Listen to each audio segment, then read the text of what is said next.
This Week in Microbiology is brought to you by the American Society for Microbiology at microbeworld.org/TWiM.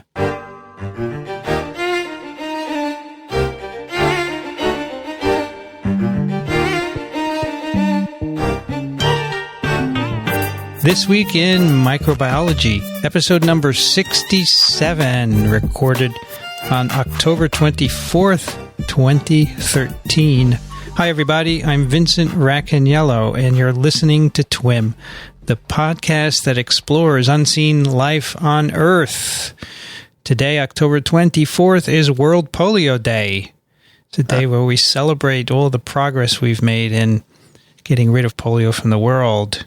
Joining me today from Small Things Considered, Elio Schaechter. Hi there. How are you? Did you know it was World Polio Day today? I'm sorry it escaped me. It's okay. And yesterday... It's caused by a virus, so what do I know? Yeah, that's right. Yesterday was Mold Day. Did you know that? No kidding. 10/23. You get it? Yeah. October 23rd, Avogadro's number. Also joining us today from the Medical University of South Carolina, Michael Schmidt. Hello, Vincent and Elio. Did you know it was Mold Day yesterday? Only a chemist would create a day for a number that frustrates more high school students than probably any other concept known to man. Well, my kids' high school celebrated it yesterday. I thought that was good. A good way for the teacher to emphasize what it is, right? Yeah.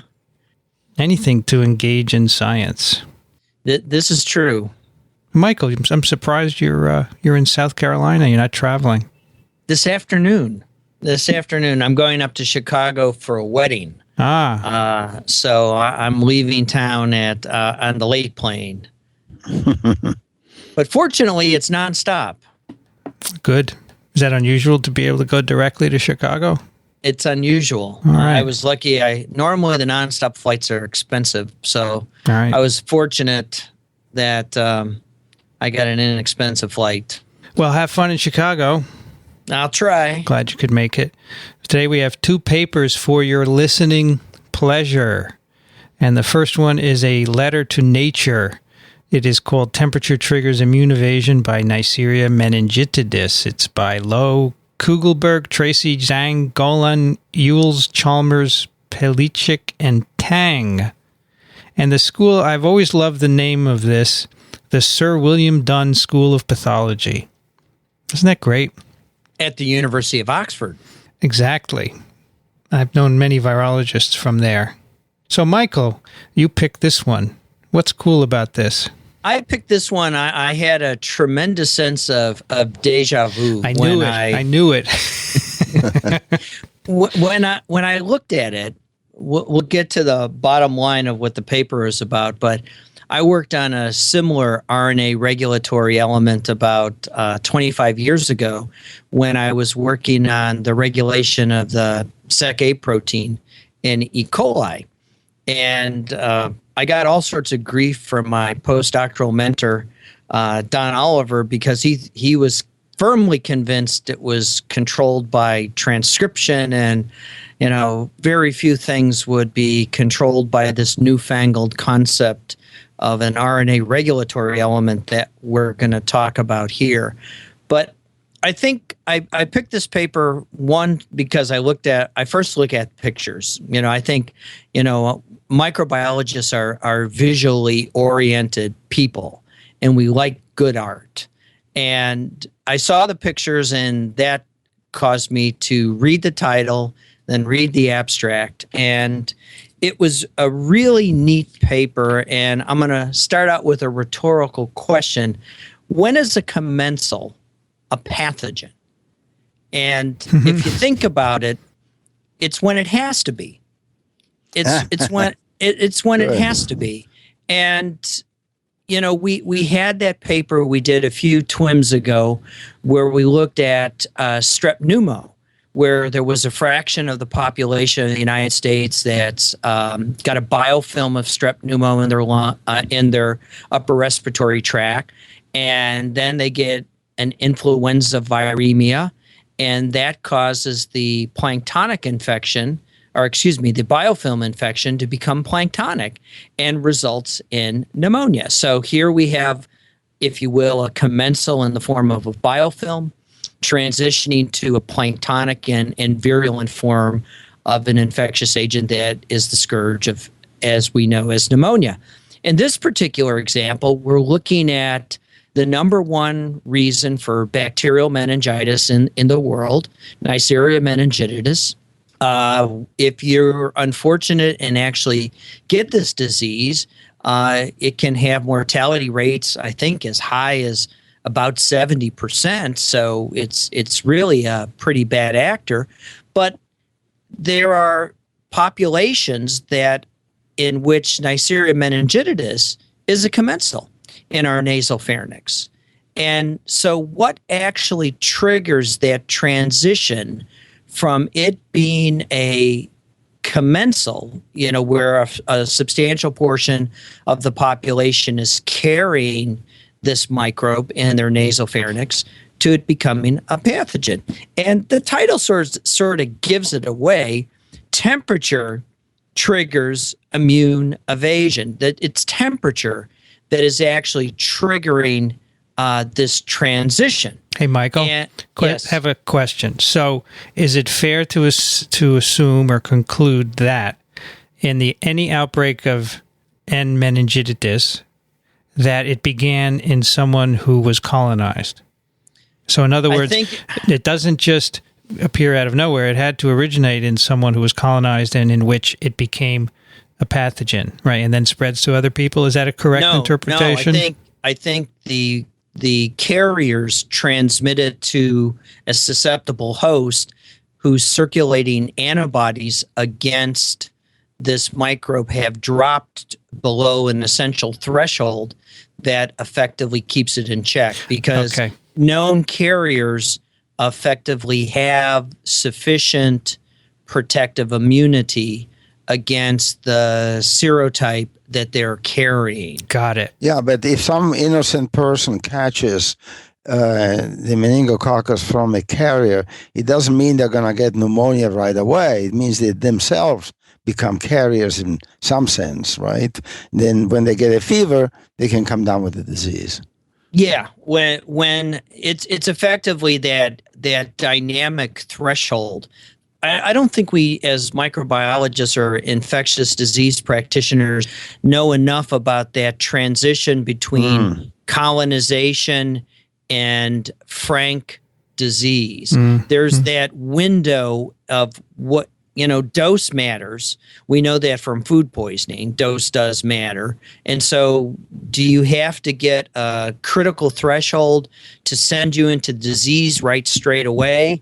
Or, how is it presented to the host in a situation? So let's just assume. Well, I remember in the Army, in the barracks where people were reasonably close and breathing common air, the Army had people alternate their head and their feet, so that one was facing one side and the next guy was facing the other side. And the idea was that would increase the distance from, let's say, 3 feet to 6 feet or 7 feet. And that would make a difference. I always found it amusing because I doubt that it would work that way. But anyhow, they paid attention to it because they thought that there would be a significant amount of transmission between recruits.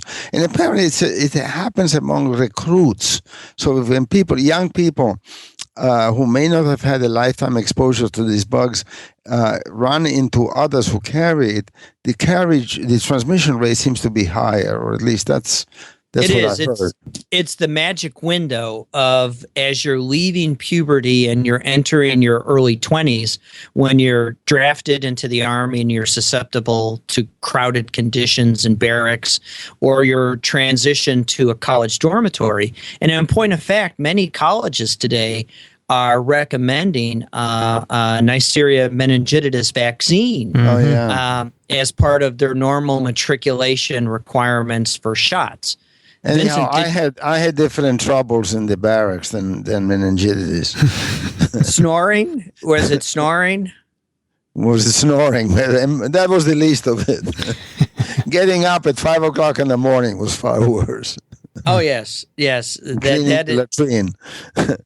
Anyhow, that's the whole issue. And in fact, as Elio is pointing out, adolescents and young adults have the highest rate of meningococcal carriage, which is probably why the Army came up with the notion of sleeping them feet to head, in order to reduce the incidence. And they think that carriage is an actual immunizing process that then results in a systemic serogroup specific protective antibody response. And for the most part, it's well controlled. And so this is again one of these instances where vaccination actually does indeed help. You're sort of helping Mother Nature along. And again, it's probably in the military, you're getting the mixture of different serotypes coming from different areas of the country. And you're similarly seeing that in college dormitories where kids are coming from all over the country, and they may be bringing different serotypes because, again, there are different serotypes of Neisseria meningitidis for which you may or may not have immunity. And of course, that's what's in the vaccine is effectively antigens against the capsule. And that's by where the way, it was in the last TWiM, we talked about vesicle formation by gram-negatives, and Neisseria being a gram-negative makes vesicles, and these are the vesicles that have been used on a large scale for making a vaccine against the meningococcus. We talked about that. Yeah. And so that was the other reason I picked up this paper as I was thumbing through Nature, and so it sort of carries forward our story. So the bottom line up front of the paper that we're going to take you through is we know that any contact with a host and a microbe can result in profound changes to expression and in response from the pathogen. This is especially relevant with commensals. It'll probably be especially relevant as we move further into understanding the whole microbiome, because commensals are the microbiome. And what we have seen in this particular case is Neisseria meningitidis has several strategies to evade the innate immune system. And innate immune system that this pathogen is evading is complement. And this is the microbiologist definition of complement. This is the complement, of course, is a cascade of factors that are components of the innate immune system that cause all graduate students to break out in a cold sweat during qualifying exam season because they have to go to the board and elaborate the complement cascade.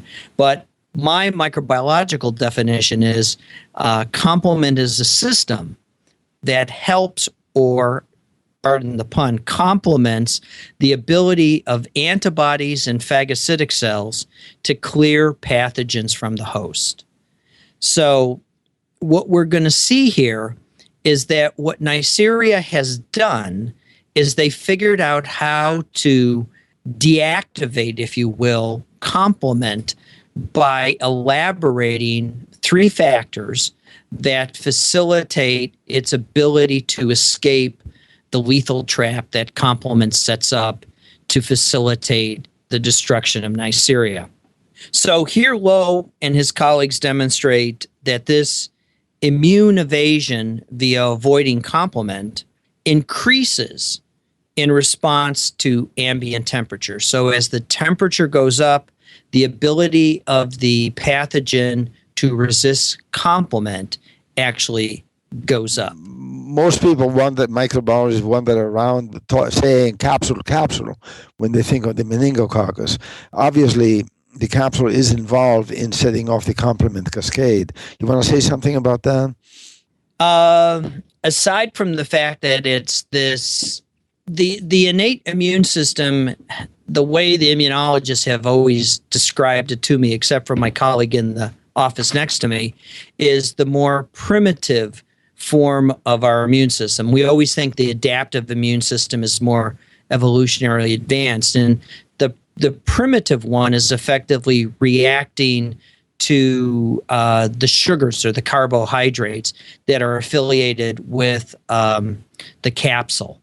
And so it's this complement is effectively interacting with the capsular polysaccharide antigenic signature, if you will. And it's the first piece that then facilitates the recruitment of the phagocytic cells. And of course, the capsule is one of the primary mechanisms that microbes evade phagocytic cells.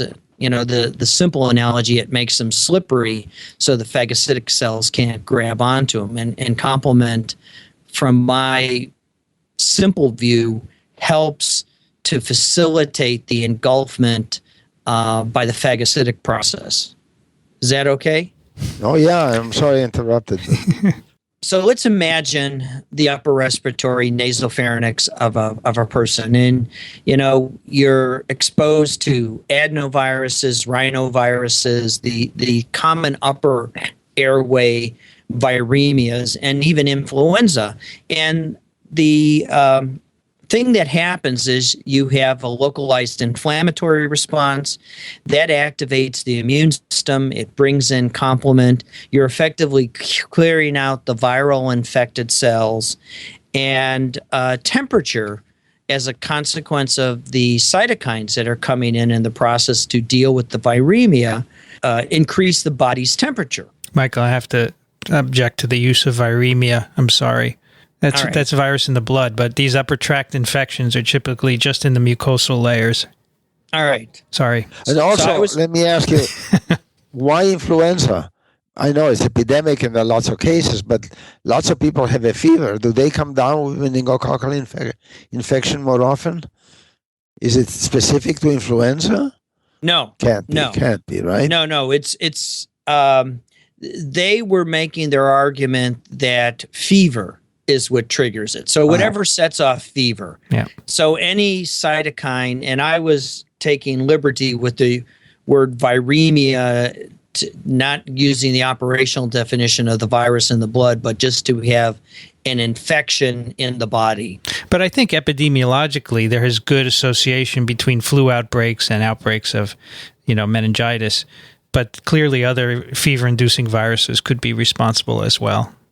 Yeah, and here they, when you look at meningitis outbreaks, they often occur hand in glove at the same time of the season as influenza. But that may be just a consequence of people being shut in as, you stay indoors because it's colder outside, as opposed to being outside more often in the temperate climates. So we know influenza really can affect you any time of the year. The seasonality of influenza has sort of been one of the dogmatic myths that's been busted because of the last pandemic that occurred at the beginning of spring and went all the way through summer. So looking back on the Neisseria, the rising temperature serves as an alarm signal to the pathogen and indicates the risk of an inflammation-activated immune system. So complement is going to come in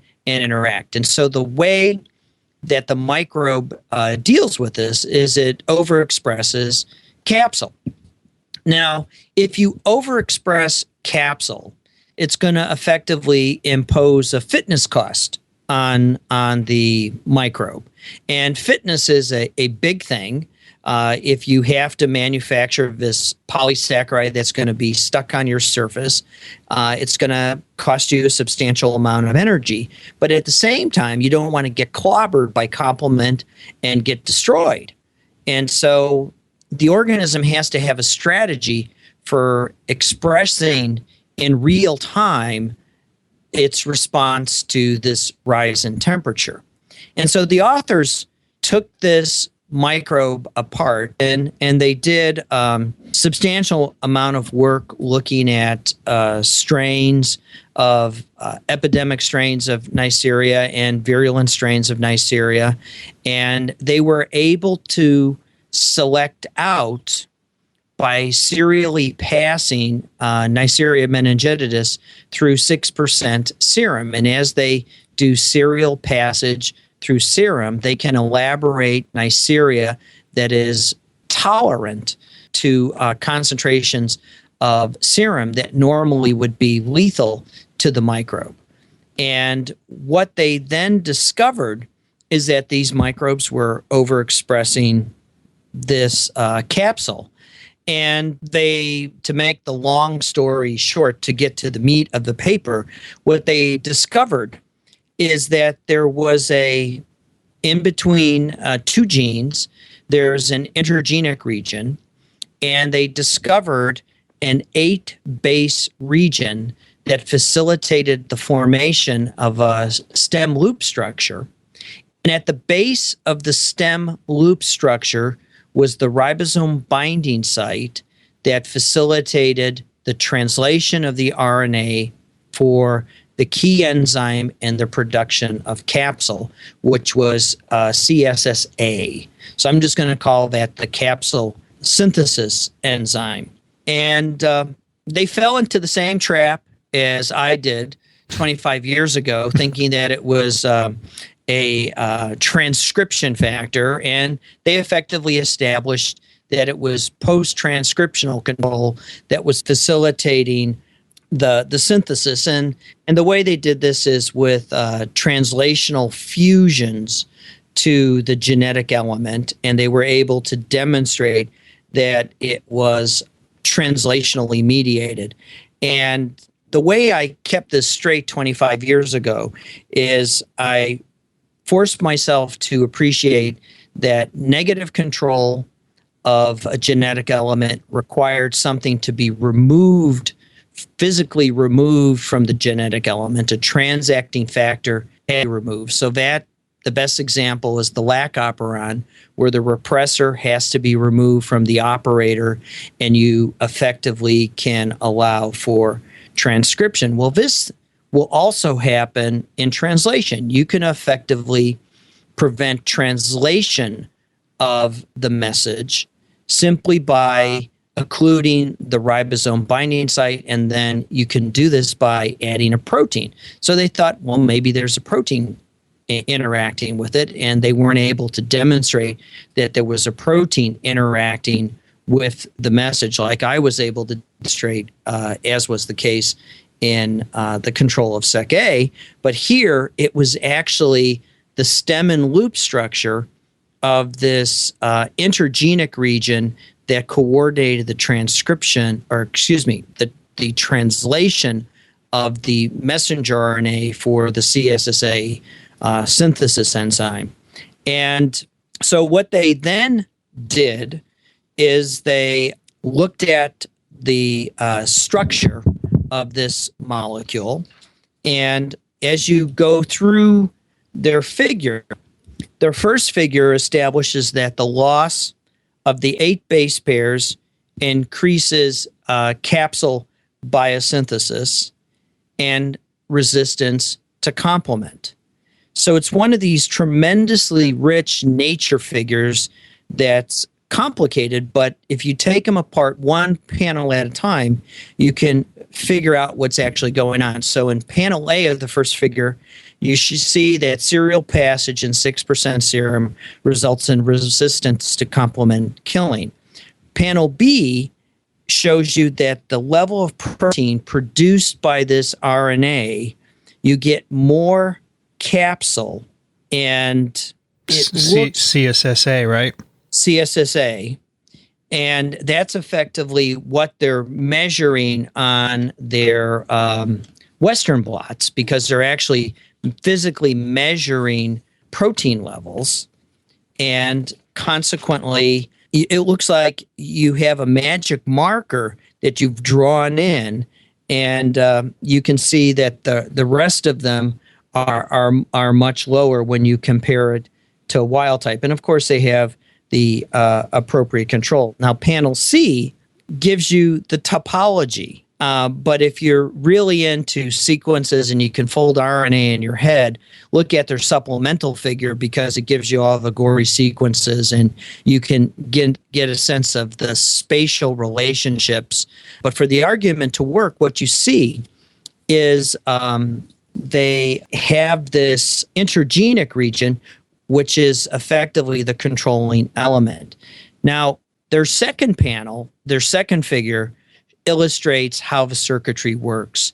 And this is the figure that caught my eye when I was skimming through the journal. The first panel is an M-fold plot. People often ask me how I got good with working with computers. Well, when I was the postdoc, I was the go-to computer guy for M-fold.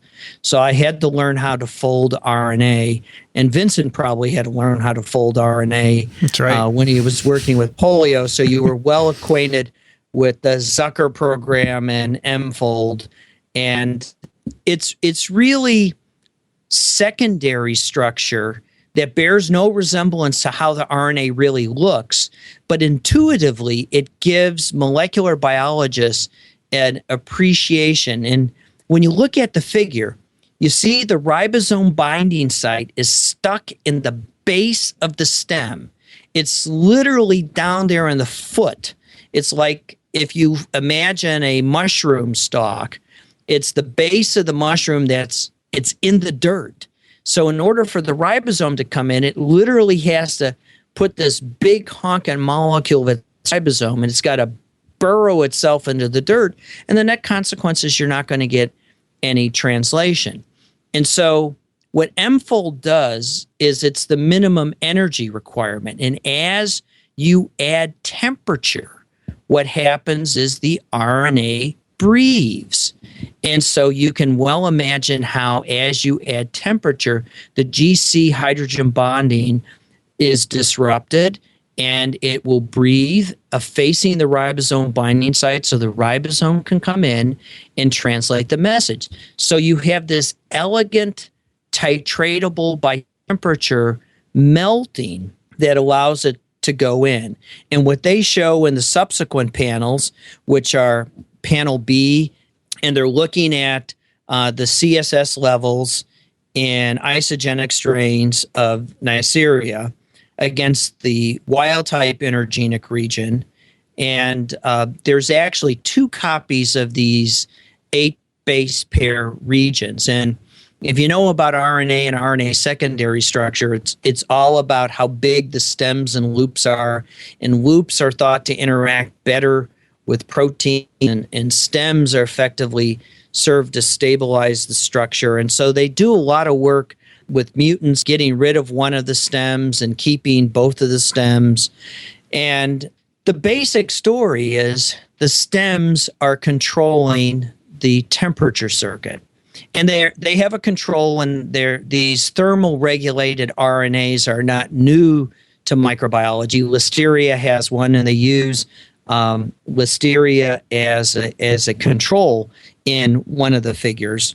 But then that takes us to the third figure, where they actually bring in the biology to their story, and they look at 265 different strains of Neisseria meningitidis, and they ask. That was impressive, wasn't it? That's quite a number.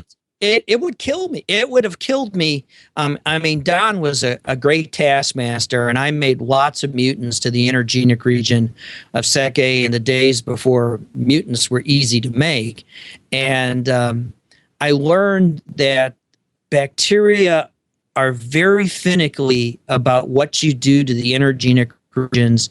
They'll actually go out and fix it. They'll splice in what you have just done from another copy of the chromosome that doesn't have the lesion in it, because you're putting it on a plasmid. They'll go to the chromosome and get a copy and move it in. So they did a tremendous bit of work, and I was really impressed at how they were doing it. But they were effectively getting these things to spontaneously develop by selecting the pathogenic strains that came out of patients, and also doing the serial passage through 6% human serum, which contained complement. And so this is where they show us the importance of this 8 base pair region in coordinating the effacing of the ribosome binding site to solution. And then as we further move through the figure, they look at 2 other components that are involved in escape from complement. And so they're looking at H binding. I got to look at the paper because my neurons aren't working. The FHBP, which facilitates binding of one of the complement factors, as well as LST, which is involved in the silination of lipopolysaccharide of the gram negative, which are both involved in addition to the overexpression of the capsule. These 2 other factors are similarly involved in escape from complement, and they too are thermally regulated. And so now we have 3 genes that are involved in the escape from complement-mediated killing that are thermally regulated by the same type of RNA stem and loop structure, where the basic premise is you bury the ribosome binding site at the base of the mushroom, and it effectively, as temperature goes up, the stem will effectively open itself up and you see the expression. And it's really a very neat story, and they exquisitely controlled this. If you look in the supplemental section, it's a primer on RNA biology about toe printing and foot. I hadn't seen a foot printing gel in probably 10 years. I thought people had forgotten how to do foot printing, where you add a protein to DNA and then you add DNase and the protein will protect the DNA. And so it's effectively a foot's on top of it, so the DNase can't get in. And toe printing is just much more sophisticated, where instead of using DNA, you use RNA in order to do it, to prove out your structure. And my last graduate student and I, when we were finishing off the SEC-A regulatory story, we published a similar paper on the topology of the SEC-A intergenic region. So I had a tremendous sense of deja vu as I was going through this paper, but I was so impressed at the volume of work that these authors had accomplished. And so the final figure 4, is where they put their story together. We see the thermal dependence of the 2 other factors, the H-binding protein, which recruits the host complement factor, the LST, which is necessary for the silination of the lipopolysaccharide, and then the biology, where the bacteria are incubated at 1 hour at 37 degrees, and they are more resistant to complement-mediated killing than those that were similarly incubated at 30 degrees C. That was statistically significant. And then their model slide, which is panel C of the 4th figure, where inflammation at the epithelial surface and the nasal pharynx, and here's where they postulate pharynx, where they postulate it's a consequence of a viral infection, would increase the local temperature, which recruits the innate immune system or the effector molecules. You then have the thermal regulation of the microbial defense system, which are these 3 things that Neisseria meningitidis throws up: the enhanced capsule synthesis gene, the H protein, and the silination. And the take-home message that they leave us with at the end is that thermal regulation by the meninge provides an advantage to this microbe in entering the bloodstream, which is at a higher temperature than our nose, where the organism normally lives. Actually, that's I think to me that was one of the most fascinating points of the paper, namely that the temperature range we're talking about is very narrow. Their experiments are done between 30 and 37 degrees. And it's true that the nasopharynx is colder than the bloodstream, but it can only be by what? 1 or 2 degrees. And the amount of fever that flu generates is what? 3 or 4 degrees max.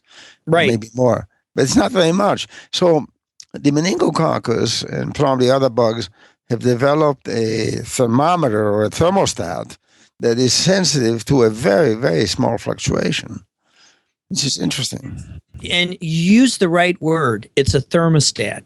And the engineers taught thermostats is they use something called fuzzy logic, which means that, it's not a binary where they're only going to turn on 38 degrees, 0.5. It's effectively a variation. And that RNA element is breathing. And remember, the ribosome is constantly seeking out in the bag of enzymes that is the cell cytoplasm access to all ribosome binding sites. And it's effectively trying to find it. And by virtue of the fact that this stem loop structure in the intergenic region isn't, and how this operon is organized, it's normally in bacteria, we're always thinking that messages are inherently unstable and turn over between 15 and 30 seconds. And here, this message is relatively long-lived in the sense of a bacterial message, keeping it around in case things get hot and complement comes a-calling.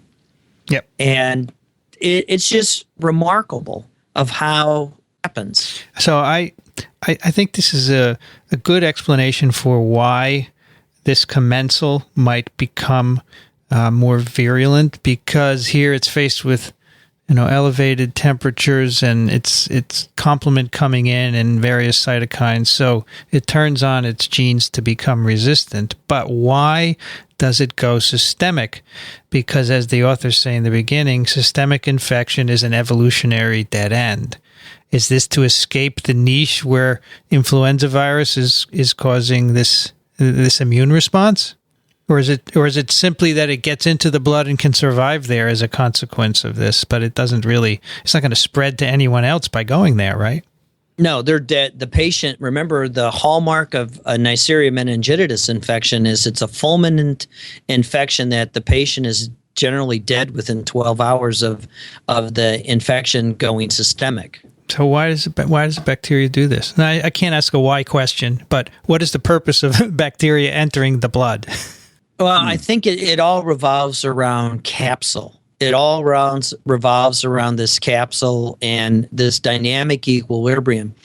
Paper is teaching us how commensals are trimmed out of the microbiome, how the microbiome is constantly changing itself, because if the temperature goes up, they're going to effectively manifest more capsule. Will that make them more susceptible to being swept out? Is it going to change the way they're holding on? Does it change their epithelial attachment properties?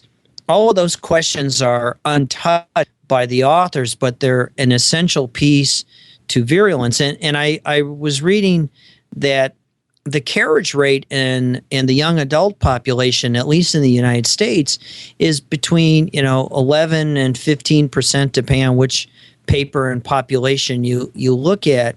And so, is that teaching us something that we could then understand about thinking about vaccine development? And going back to one of Elio's earlier points is, why don't all we die from meningitis? I mean, you get the flu, we should all be dead from meningitis if the carriage rate is 10%. But but you said those people have antibodies which are protective, right?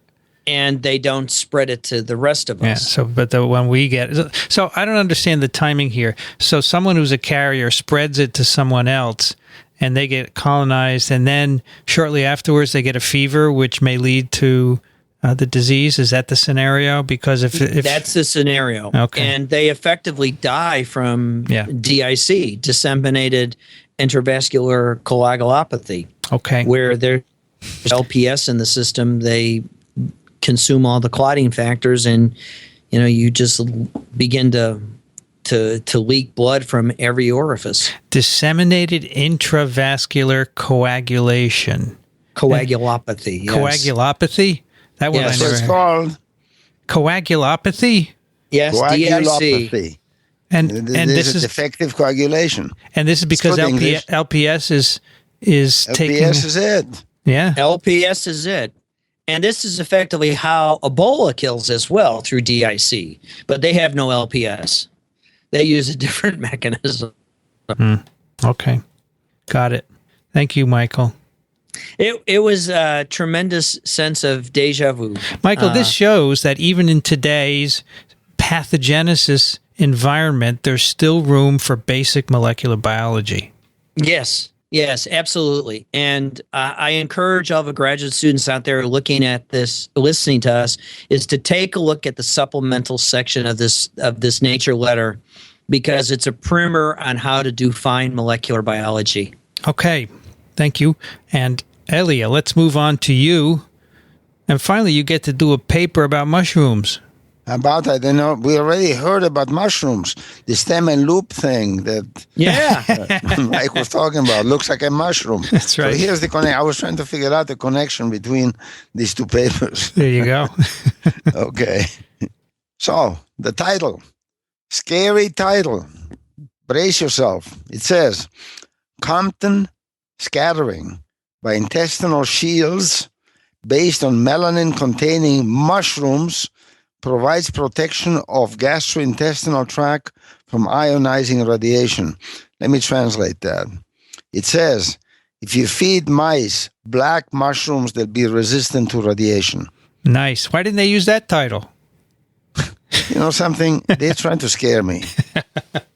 Well, I can't believe the this. abstract terrified me. They put these little mice in front of 9 grays of radiation. It's also published in Cancer, Biotherapy, and Radiopharmaceuticals. With all due respect, I never heard of it. So I don't know why, because this is an amazing paper. I gave you the punchline. You feed, I say it again, you feed mice some black mushrooms, then you irradiate them, and they, by golly, survive, and survive big time. So here's the story. Let's start with Chernobyl. You remember in Ukraine, Chernobyl went up in the air, and they had to encase it in cement. And when they sent robots into the chamber where the reactor, the blown-up reactor was, they found that the chambers were black. They took a sample out, and they found that the black was due to fungi, whole collection of them. They had one thing in common. They were all dark. And what makes most fungi dark is melanin. Melanin being what we carry in our skin to different degrees, and what is found widespread in nature. Now, they found in the original paper, which was really by these two amazing people, Ekaterina Dadachova and Arthur Casadeval. She is from the radiology department here, from the microbiology department at Albert Einstein College of Medicine. They wrote an absolutely fantastic paper. It showed that one of the fungi they studied, Cladiosporum, a black fungus, not only is radio-resistant, but it's radiotropic, as they call it. In other words, if you put it in a petri dish and you put a little bit, a granule of something containing radioactivity, a ways on the agar, the fungus will crawl towards it. Can you believe that? And if you measure the growth of the fungus with and without radioactivity, it grows better with radioactivity. If you make an albino mutant, that is a white mutant, it does no such thing. Now, melanin, and they found that this is true for other fungi. There's a yeast called Weigelia dermatitidis, which has been studied by others, a group at the Naval Research Center and the Broad Institute at MIT and George Mason University. Anyhow, it's known now for several fungi that they have an incredible resistance to radiation, and this is due to melanin. Melanin is a highly insoluble aromatic compound, of which there are several varieties with and without sulfur. I knew nothing about it, so I had to look it all up. Anyhow, when you irradiate melanin, it takes up the radiation. The radiation gets scattered by the Compton effect, for which Compton got the Nobel Prize. And it's, let's say, it's, if you want to make an analogy, if you think about this, this is phenomenal, right? I mean, that radiation should be a source of energy for living things, just like light. And just like light is picked up by an antenna containing chlorophyll, radiation seems to be picked up by another pigment, melanin. Okay? I mean, you got to swallow this. This is amazing stuff. You really have to swallow it, right? Well, okay, I don't believe swallow you said that, Vincent. Swallow the message. I find this incredible, and I cannot believe that in intervening years, which is now 7-8 years or so, people have not picked up on these findings even more. Well, what would you use it for, though? Well, use your imagination. You want to get energy in outer space for the astronauts to be able to survive? Yeah. Grow some fungus. Use a source of energy which you can carry and shield. Grow fungi with it, and the fungi then become something you can eat. Okay. Or bioremediation. Right. I mean, this is a way of dissipating radiation via the Compton effect. It's giving the radiation a target, so it's got a place to go. I don't know that this is in fact feasible. I have no idea. But here it is. Radiation is useful for the purpose of producing energy.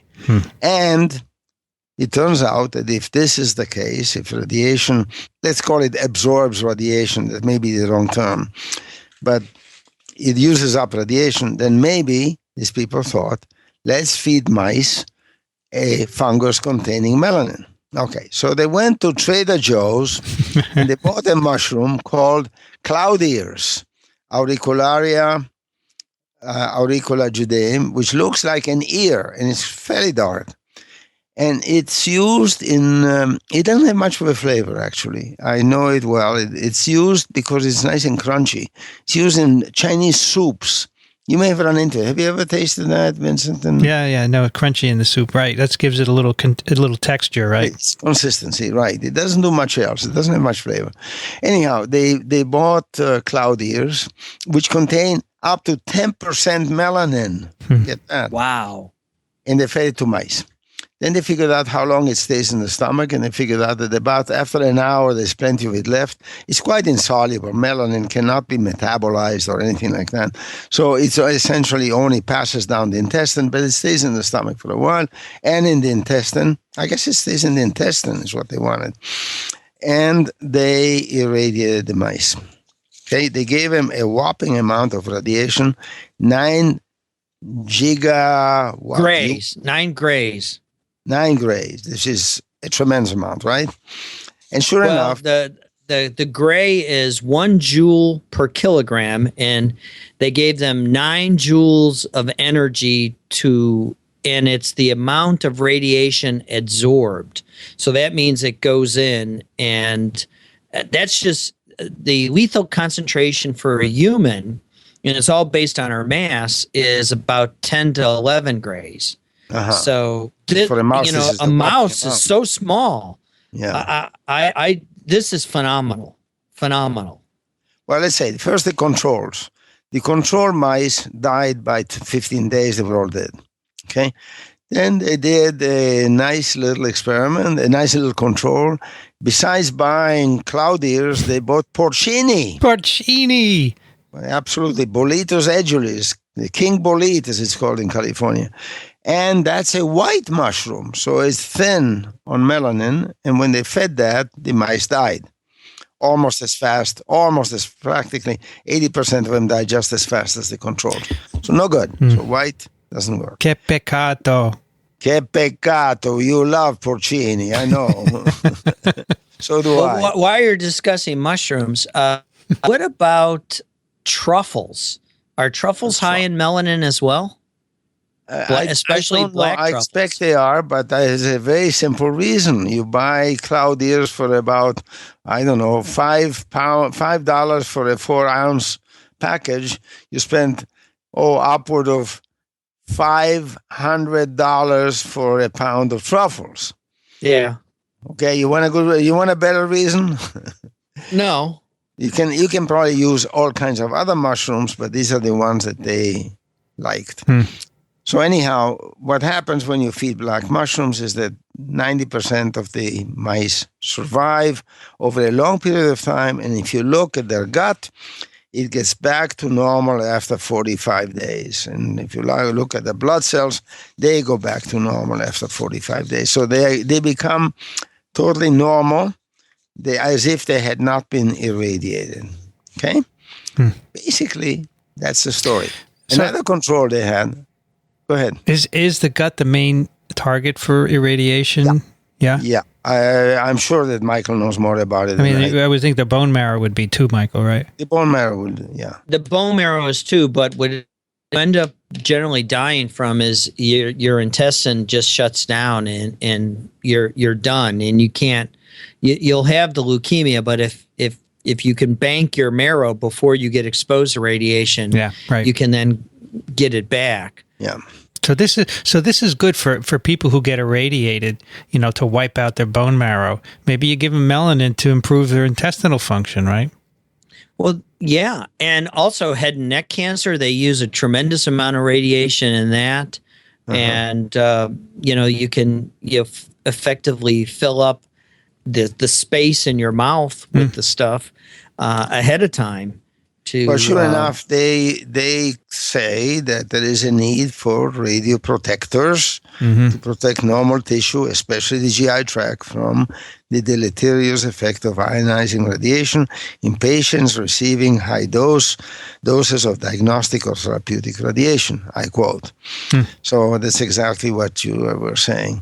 So this sounds like quite a story. It came up in 2012, so it's been around for a little while, and you would expect that this will call attention to people. And I don't know that the question is the effect in humans comparable to that in mice? Because that in mice is pretty good. Mind you, it's still the case that some mice died. Well, most of them didn't, but 10% still died. But this may be under the experimental conditions, and who knows if this is relevant to patients. I just don't know enough to know. But the story is so amazingly simple. I mean, this is one of the few papers you read these days which goes from A to B.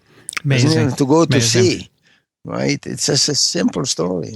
And having been to Chernobyl, I saw the firefighter memorial, and for these brave individuals who actually literally went into a radioactive fire to put out the radiation, and you wonder if the people in the Ukraine at the time knew that they could protect the firefighters by dosing them with high doses of Chinese soup.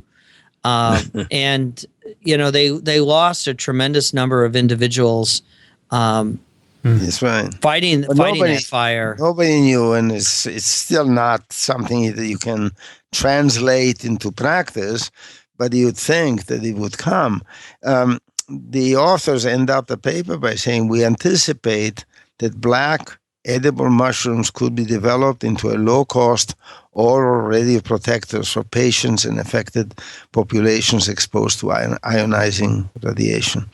So they fed the mice a gram per kilogram of body weight. It's not even a lot. So 80. Yeah, I would have to take. I don't know what I weigh. 80 kilograms. Yeah. I'd have to take 80 grams. How much is 80 grams of mushrooms? 3 pounds. That's a lot of mushrooms. I guess you could cook it down. It becomes nothing. I tell you, first of all, I never eaten that much cloud ears, but I probably have eaten, I don't know, an ounce or something. Yeah. I may have. So it's not so bad. It's not out of reach. Yeah. You don't have to pig out on mushrooms. And then some of us enjoy mushrooms, so wouldn't be the worst thing to do for our own good. Yeah. Besides the taste. So have you spoken with Arturo about this? Are they following up? I have, and I asked Arturo, tell me, why doesn't the world come to your doorstep and knock and want your wisdom? And he says, beats me. He didn't say that, but he says that it will come in time. People are going to become aware of this amazing story. I feel like it's like discovering photosynthesis. This business of using radiation as an energy source. Don't you think it's remarkable? I mean, who would have thought? It is remarkable, and what's even more remarkable is that the fungi seem to like it, right? Let me read you from a different paper on the black yeast, Giella.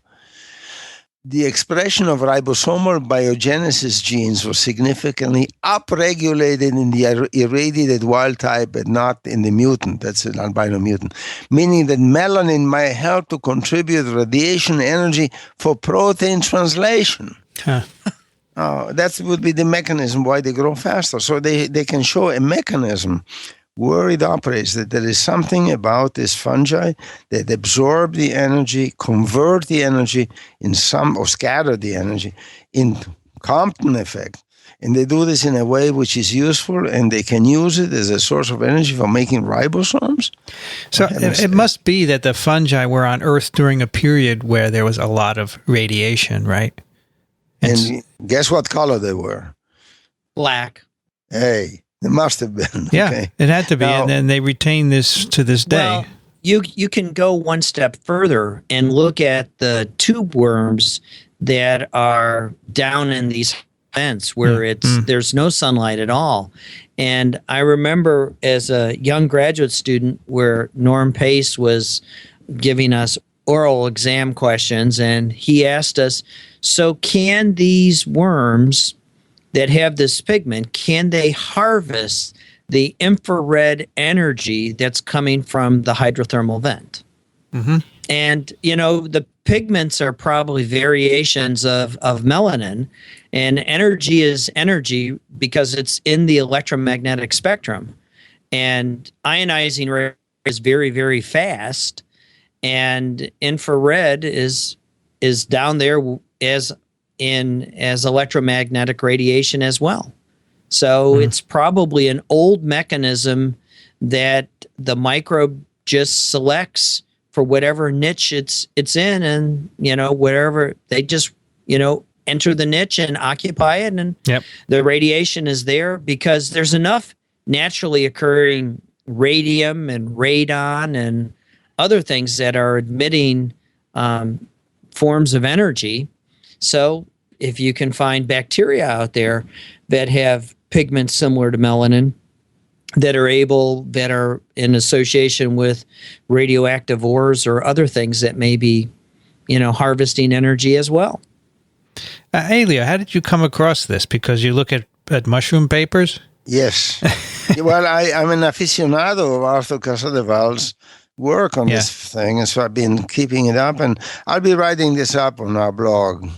It's great. So keep looking. I sometimes recycle This Week in Microbiology pieces into the blog. It's fine. This way, I only have to do the hard work once. That's pretty totally clever of me, right? Pretty sneaky. It's very good. I do the same thing on my blog.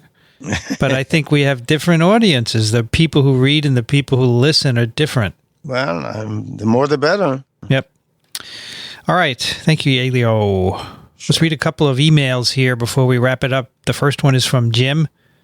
He writes, Vincent, the last 10 minutes or so of the Mike Tech Show podcast 447 covers Mike's music collection of some 30,000 tracks, and he may have everything Frank Sinatra ever did. He's linked to the Apple Music system, and your daughter might be able to see what he has. Just a thought. Plus, he discusses some useful apps you might use if not already using them.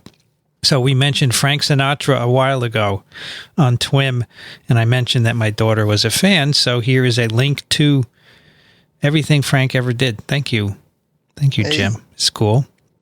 And Jim also sends us a link from a website asking the question, what is the most frustrating thing about being a scientist? And so we'll put that link up because there are many interesting answers. Oh, boy. Michael, what's the most frustrating thing? One sentence. Grants. That's it. Yeah. You would agree, Elio? Absolutely. Raising I'm money. not affected anymore because I'm retired, but certainly thinking back, no doubt. Your whole career, you would say that was the most frustrating thing, or just... No, not at all, because for most of my career or early in my career, grants were there for the asking. Right. Those were the halcyon days. I go back to that. But let's say the second half of my career, I spent a lot of worry and a lot of energy and a lot of time writing grants.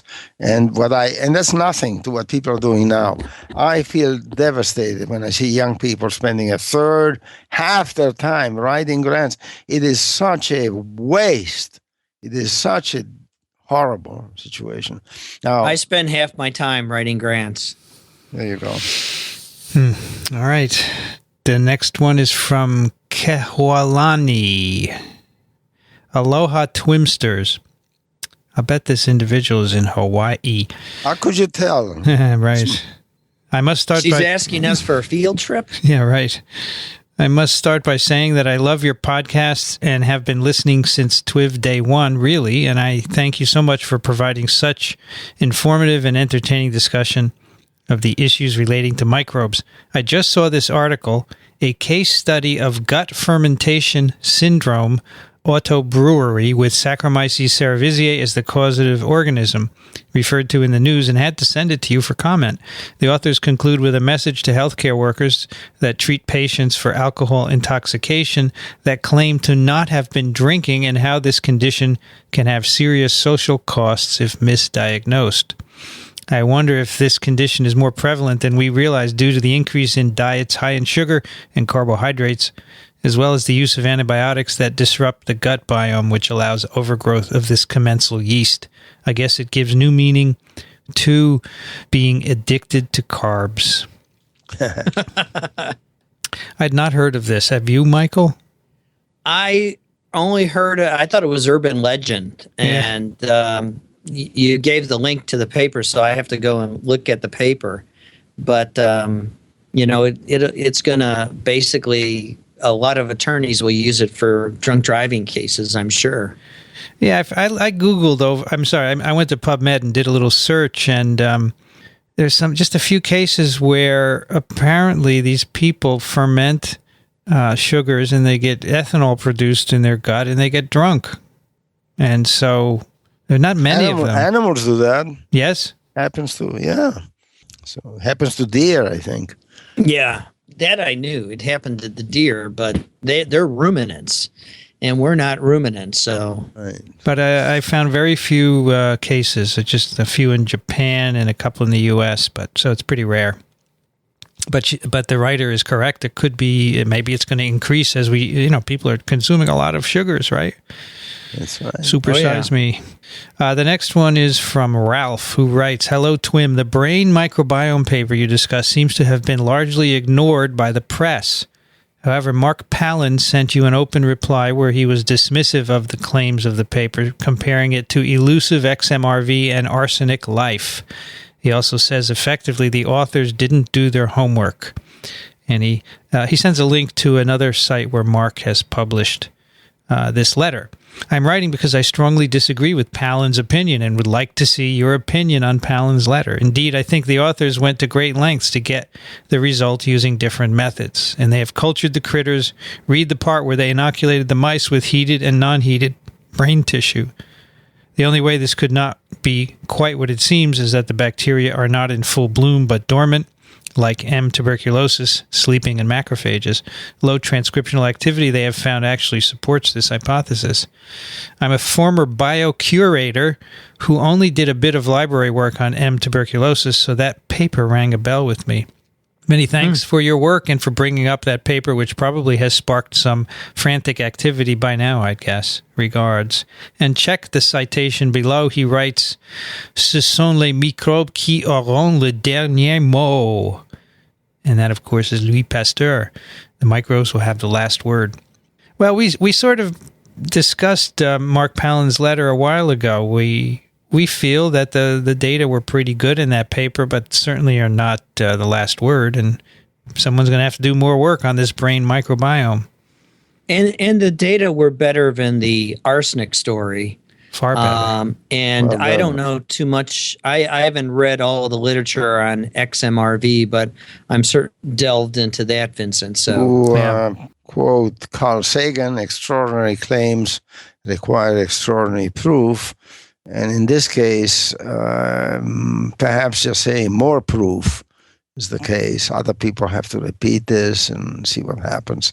It is such an extraordinary claim that skepticism is not is called for. I mean, I feel uncomfortable about it. I don't know anything wrong with the paper, but that doesn't make me feel any more comfortable. And you were openly skeptical when we were going through the paper. And, I think we all looked at it with, a degree of going back to Sagan's quote, extraordinary claims require extraordinary evidence or proof. And we just need to verify and, to use another famous contemporary of Sagan's, Ronald Reagan, trust but verify. Mm-hmm. So Mark Palin is a professor over at the University of Warwick and says that we were not critical enough about the paper. Well, I think we were, but I agree that it's not the last word. Let's put it that way. And, that's the way... I think that being in suspense about this is the proper attitude. Let's wait and see. Okay. Yeah, I agree that if it's correct, science will prove it, right? If it's not, That'll be the end of it. The next one is from Tim, who writes, Dear Vincent and Michael, in TWiM 64, the episode on upper respiratory tract and urinary tract infections, you and the guests get on the subject of agriculture and antibiotic resistance in microbes. Michael mentioned that manure is supposed to be heated before application to fields and indicated it's not, and if it was, it wouldn't be sufficient to destroy DNA, which I'm assuming he meant plasmids containing resistance genes. I know it wasn't the focus of the show, and time didn't need to be devoted to fully discussing the roles of animal agriculture and manure in microbial resistance, but I feel there may be some clarification needed. Manure lagoons were discussed, in which case we are talking liquid manure and not something you'd apply to land-growing crops for human consumption. I'm sure it's legal in the case of a sufficient waiting period from application to planting, although I'm not very versed in the exact specifications, as I'm a dairy farmer, not a vegetable grower. By heating, I think Michael was referring to composting of manure. This is a process that, in the case of organic farming, and I'd assume conventional as well, is supposed to be carried out with strict controls involving temperature measurements and records, along with scheduled aeration and the like, to make a product allowed for use in human consumption crops. There's a lot of interesting research out there on prevalence of antibiotic resistance genes on farms, in manure, in soils on farms, and comparisons of different operations. This could be a possible future episode for you in an area you usually only dabble in on occasion, that being agriculture. Here are some links to papers I could find on the subject that I've found interesting. I could go on for hours about this subject and its implications for agriculture and society as a whole, but I need to get the farm milking. Have a great day. He's absolutely right. It's a subject. I was specifically talking about the composting of manure. And again, during the video, you don't want to get too much into inside baseball, talking to a general audience about the subject. But, it's something that is very important because organic farming is becoming very important, and manure is the de facto fertilizer for many organic farmers. And so I think it's worthwhile, and I'll take a look at the papers he suggests to read and see if they're TWiMable. Yeah, I agree. That might be a good topic. And get someone on who knows that as well, or we can do it. Yeah. Tim is a farmer. We've had his emails on all of my shows before. And the last one today is back to Kehwalani. Aloha, Twimsters. Just wanted to thank you for all the work you do bringing the world of microbes to the masses.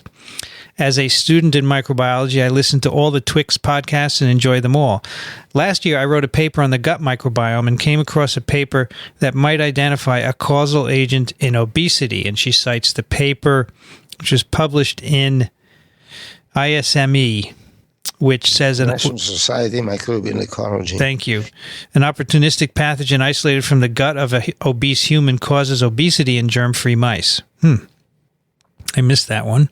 I'm not sure why it did not get the attention, both media and scientific, that the paper you discussed this week. And the paper she mentioned is the one where the fecal transplants went from twins to mice. We discussed that a couple weeks ago. Yeah. It seems to be similar in focus. It seems that inflammation plays an important part in obesity, and the presence of the bacterial toxin might be the culprit. The researchers concluded that endotoxin-induced inflammation might have a pivotal role in obesity, as induced by the bacteria E. cloacae strain B29. The man in this study lost weight when switched to a whole grain diet with probiotics, and the bacterial strain was undetected. I wonder if the paper you presented obtained a similar result in mice fed a low-fat diet where the gut microbiome contained a healthy diversity. There have been many studies that show a diet high in fat and sugar contributes to obesity, but it could also maintain an unhealthy gut microbe that could produce an endotoxin that stimulates inflammation. In the study you mentioned, the diet was important in maintaining a healthy gut diversity. I guess this means that the use of any prebiotic for weight loss would be meaningless if not accompanied by a low-fat diet. How does this explain those that are thin and eat an unhealthy fast food diet? I know this is a complex issue, but I can't help but think of the effect of an endotoxin producer and resulting inflammation as a likely culprit in obesity. I feel for those that have been frustrated by the calories in equals calories out statement. These studies show that it is not that simple. Amen. What do you think about this endotoxin story, Michael? Is this... We're actually doing a similar experiment to what she describes. My colleague, who is the liver transplant surgeon, along with a biochemist who's an expert on fat, the three of us got together, and as we're doing a pilot set of experiments, actually doing a similar experiment to the one she very much describes. And the animals have about 2 more weeks to go, and we'll see what happens. Terrific. So, the whole issue of fat, and my colleague in transplant, he and I have been working together on fatty livers for a while. He was a student of mine once upon a time, and then he went off to grow up to become a liver transplant surgeon. And we were fortunate enough to recruit him back from Hopkins and people who desperately need them. And he's a tremendous physician, but he's also a scientist.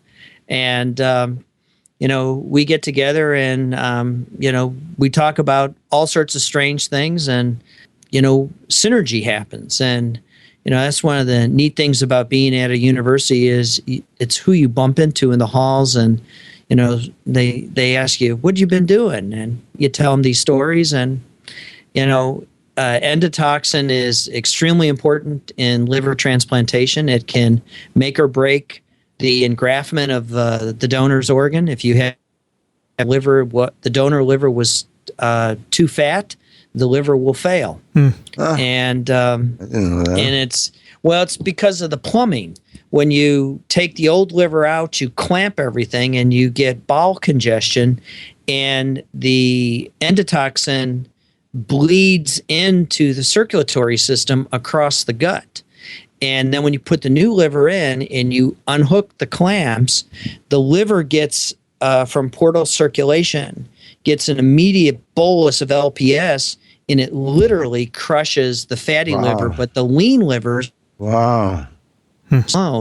And we've published, my most recent paper with him is just coming out, and it's all looking at this whole conundrum of fat. So he and I have been trying to do the microbiome, and we think we figured out the right experiment to do. And with another colleague in biochemistry, the three of us put our heads together and came up with an experiment that we scraped together enough money to test in a pilot to see if we're going to put in a grant.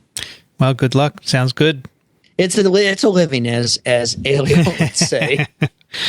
Well, this episode of TWiM you can find at iTunes and at microbeworld.org/TWiM. If you like what we do, go over to iTunes and rate the show. That helps to keep us visible and help attract more people to learn about the world of microbes. Please send us your questions and comments to twim@twiv.tv. Elio Schaechter is at the blog Small Things Considered. Thank you, Elio. Oh, my pleasure. Fabulous mushroom paper today. And for the other mushroom paper, Michael Schmidt, who's at the Medical University of South Carolina. Thank you, Michael.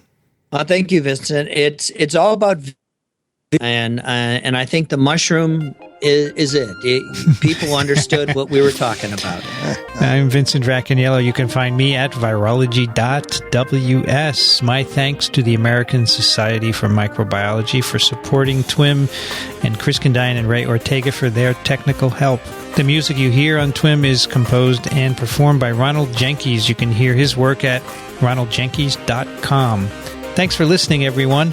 We'll see you next time on This Week in Microbiology.